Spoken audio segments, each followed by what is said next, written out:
പിതാവിൻ്റെയും പുത്രൻ്റെയും പരിശുദ്ധാത്മാവിൻ്റെയും നാമത്തിൽ തന്നെ ആമേൻ. കാരുണ്യവാനായ കർത്താവേ, നിന്റെ ക്രൂശിൻ്റെ അടിയിൽ നിൽക്കുന്ന ഈ നിമിഷത്തിൽ ഞങ്ങളുടെ ഹൃദയങ്ങൾ തുറന്നു നൽകുവാനുള്ള കൃപ തമ്പുരാനെ അടിയങ്ങൾക്ക് നൽകണമേ. നിന്റെ വചനം കേൾക്കുവാനും അതിനെ നിത്യജീവിതത്തിൽ സ്വീകരിക്കുവാനും നിങ്ങളെ സഹായിക്കണമേ. ആമേൻ. കർത്താവിനാൽ അനുഗ്രഹിക്കപ്പെട്ടവരെ, നമ്മുടെ കർത്താവും രക്ഷിതാവുമായ യേശു ക്രിസ്തുവിൻ്റെ കഷ്ടാനുഭവ ആഴ്ചയിലെ വിശുദ്ധ നോമ്പോടും പ്രാർത്ഥനയോടും കൂടെ 2-ാം ദിവസത്തിലാണ് ദൈവകൃപയാൽ നാം ആയിരിക്കുന്നത്. ഇന്നേ ദിവസം നമ്മുടെ ധ്യാന വചനമായി നാം തിരഞ്ഞെടുത്തിരിക്കുന്ന തിരുവചനം വിശുദ്ധ ലൂക്കോസ് എഴുതിയ സുവിശേഷം 23-ാം അധ്യായത്തിൻ്റെ 43-ാം വാക്യമാണ്. യേശു അവനോട്, ഇന്നു നീ എന്നോടുകൂടെ പറുദീസയിലിരിക്കും എന്ന തിരുവചനത്തെക്കുറിച്ച് നമുക്ക് ധ്യാനിക്കാം, പ്രാർത്ഥനയിൽ ആയിരിക്കാം. പ്രിയ ദൈവമക്കളെ, ക്രൂശിൽ യേശുവിനോടൊപ്പം ഇടത്തും വലത്തുമായി 2 കള്ളന്മാരുണ്ടായിരുന്നു. ഇടതുഭാഗത്തെ കള്ളൻ അവനെ നിന്ദിച്ചു. ആ സമയത്തും വലതുഭാഗത്തുണ്ടായിരുന്ന കള്ളൻ തൻ്റെ തെറ്റുകളെ കുറിച്ച് അനുതപിച്ച് അവനൊരു സമ്മതം നടത്തുകയാണ്. അവൻ ക്രിസ്തുവിൻ്റെ മുൻപാകെ ഒരു സമ്മതം നടത്തുകയാണ്. ആമേൻ. ആ അവസരത്തിൽ യേശു തമ്പുരാൻ പറഞ്ഞത്, ഇന്നു നീ എന്നോടുകൂടെ പറുദീസയിലിരിക്കുമെന്ന വചനം. പ്രിയ ദൈവമക്കളെ, ക്രൂശിൻ്റെ പശ്ചാത്തലം നമുക്കറിയാം. ഒന്ന് ശ്രദ്ധിച്ചേ, ഈ വചനം പറഞ്ഞത് എവിടെയാണ്? സുഖത്തിലല്ല, മരണത്തെ മുഖാമുഖമായി കണ്ടുകൊണ്ടിരിക്കുന്ന കഠിനമായ വേദനയുടെ മധ്യത്തിൽ. തലയിൽ ഒരു മുൾക്കിരീടവും ശരീരമാസകലം മുറിവുകളാൽ രക്തം വാർന്നും അടിയുടെയും വീഴ്ചയുടെയും ആഘാതത്തിൽ ശരീരം ചതയ്ക്കപ്പെട്ടുമിരിക്കുന്ന സമയം, കൈകാലുകളിൽ ആണികൾ തുളച്ചു കയറ്റിയതിൻ്റെ കഠിനമായ വേദനയുടെ മധ്യത്തിൽ യേശു തമ്പുരാൻ മറ്റൊരാളുടെ രക്ഷയെക്കുറിച്ച് സംസാരിക്കുകയാണ്. ഇതാണ് നമ്മുടെ ദൈവം. പ്രിയ ദൈവമക്കളെ, മരണത്തെ മുഖാമുഖം കണ്ടുകൊണ്ട് തൻ്റെ കഠിനമായ വേദനയിൽ പോലും എന്നെയും നിന്നെയും ആ വലതുഭാഗത്തെ കള്ളനെയും മറക്കാത്ത ഒരു ദൈവം നമുക്കുണ്ട്. പ്രിയ ദൈവ പൈതലേ, ഒന്ന് ശ്രദ്ധിച്ചേ, ഇവിടെ 2 കള്ളന്മാർ, 2 പ്രതികരണങ്ങളാണ്. ഇരുവരും യേശുവിനോടൊപ്പം ക്രൂശിക്കപ്പെട്ടു. പക്ഷേ അവരുടെ മനോഭാവം വ്യത്യസ്തങ്ങളായിരുന്നു.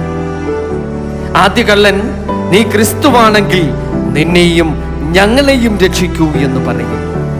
അഹങ്കാരവും പരിഹാസവും ആ നിമിഷങ്ങളിൽ. രണ്ടാമത്തെ കള്ളൻ, ഞങ്ങൾ ചെയ്ത പ്രവർത്തികൾക്ക് യോഗ്യമായ ശിക്ഷ തന്നെയാണ് ഞങ്ങൾക്ക് ലഭിച്ചിരിക്കുന്നത് എന്ന് പറയുന്നു. പശ്ചാത്താപവും വിനയവും ആ നിമിഷങ്ങളിൽ അവനിൽ ഉണ്ടാവുകയാണ്. പ്രിയ ദൈവമക്കളെ, നമ്മുടെ ജീവിതം ഈ 2 വഴികളിൽ ഏതാണ്?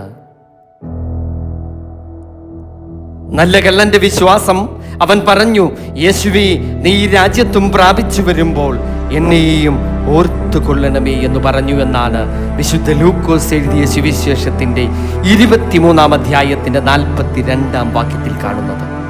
ഇവിടെ നോക്കൂ, അവൻ യേശുവിനെ കർത്താവേ എന്ന് വിളിക്കുന്നു. അവൻ രാജ്യത്വം വിശ്വസിക്കുന്നു. അവൻ തൻ്റെ കുറ്റം സമ്മതിക്കുന്നു. ഇത് സത്യമായ പശ്ചാത്താപമാണ്. തകർന്നും നുറുങ്ങിയുമിരിക്കുന്ന ഹൃദയത്തെ ദൈവം അവിടെ നിരസിക്കുന്നു. അപ്പോൾ യേശു തമ്പുരാന്റെ വാക്ക് ഒരു ഉറപ്പവന് നൽകുകയാണ്. ഞാൻ സത്യമായി നിന്നോട് പറയുന്നു, നീ ഇന്ന് എന്നോടുകൂടെ പറുദീസയിലിരിക്കുമെന്ന ഉറപ്പ്. യേശു തമ്പുരാൻ ഇവിടെ 3 വാഗ്ദാനങ്ങൾ നൽകുന്നു. ഒന്ന്, ഇന്നു തന്നെ രക്ഷ ഇപ്പോൾ തന്നെ ലഭിക്കും. അതാണ് 2 കൊരിന്ത്യർ 6-ാം അധ്യായത്തിന്റെ 2-ാം വാക്യത്തിൽ പറയുന്ന ഇപ്പോളാകുന്നു രക്ഷാദിവസം എന്ന വചനം. ആ വചനം അവനിൽ നിറവേറപ്പെടുകയാണ്. രണ്ടാമതായി, എന്നോടുകൂടെ. യേശു തമ്പുരാന്റെ ഈ വാക്കിൽ നിന്ന് നമുക്ക് വ്യക്തമാകുന്ന സത്യം, സ്വർഗം ഒരു സ്ഥലം മാത്രമല്ല, അത് യേശുവിനോട് കൂടെയുള്ള ഒരു സാന്നിധ്യമാണ്. അത് ഈ വാക്യത്തിലൂടെ നമുക്ക് വ്യക്തമാണ്. മൂന്നാമതായി, പറുദീസയിൽ നഷ്ടപ്പെട്ട ഏദൻ തിരികെ ലഭിച്ചു. അതാണ് വെളിപ്പാട് പുസ്തകം 2-ാം അധ്യായത്തിന്റെ 7-ാം വാക്യത്തിൽ നാം കാണുന്നത്. ജയിക്കുന്നവന് ഞാൻ ദൈവത്തിന്റെ പറുദീസിലുള്ള ജീവവൃക്ഷത്തിന്റെ ഫലം തിന്മാൻ കൊടുക്കും. അവൻ ജയിച്ചു, അതുകൊണ്ട് അവൻ പറുദീസിൽ ജീവവൃക്ഷത്തിന്റെ ഫലത്തിന് അർഹനായി തീർന്നു. ആമേൻ. റോമ സാമ്രാജ്യത്തിന്റെ ഒരു കള്ളനായിരുന്നു അവനെങ്കിലും ഒരു നിമിഷത്തെ അവന്റെ അനുതാപം അവനെ നിത്യരക്ഷയിലേക്ക് നയിച്ചു. അതിനാൽ നമുക്കും ഒരു യഥാർത്ഥ പശ്ചാത്താപം ആവശ്യമാണ്. ഈ തിരുവചനത്തിൽ നമ്മുടെ ജീവിതത്തിനുള്ള സന്ദേശം എന്തെന്ന് ചോദിച്ചാൽ, ഈ വചനം നമ്മോട് പറയുന്നത്, നീ ഇനിയും വൈകിയിട്ടില്ല. അവസാന നിമിഷത്തിലും നിനക്ക് രക്ഷ ലഭിക്കും. കടന്നു വരൂ. യേശു നമ്മെ നിരസിക്കുകയില്ല. അതാണ് വിശുദ്ധ യോഹന്നാൻ എഴുതിയ സുവിശേഷത്തിന്റെ 6-ാം അധ്യായത്തിന്റെ 37-ാം വാക്യത്തിൽ നാം കാണുന്നത്, എൻ്റെ അടുക്കൽ വരുന്നവനെ ഞാൻ ഒരു നാളും തള്ളിക്കളയുകയില്ല. യഥാർത്ഥ പശ്ചാത്താപം ആവശ്യമാണ്. വാക്കുകൾ കൊണ്ട് മാത്രമല്ല, ഹൃദയം കൊണ്ട് മാറണം. ആ ക്രൂശിന്റെ മുൻപിൽ നമുക്കൊരു ആത്മപരിശോധന നടത്താം. നമുക്ക് നമ്മോട് തന്നെ ചോദിക്കാം, ഞാൻ ഏത് കള്ളനാണ്? ഞാൻ യേശുവിനെ പരിഹസിക്കുന്നുവോ?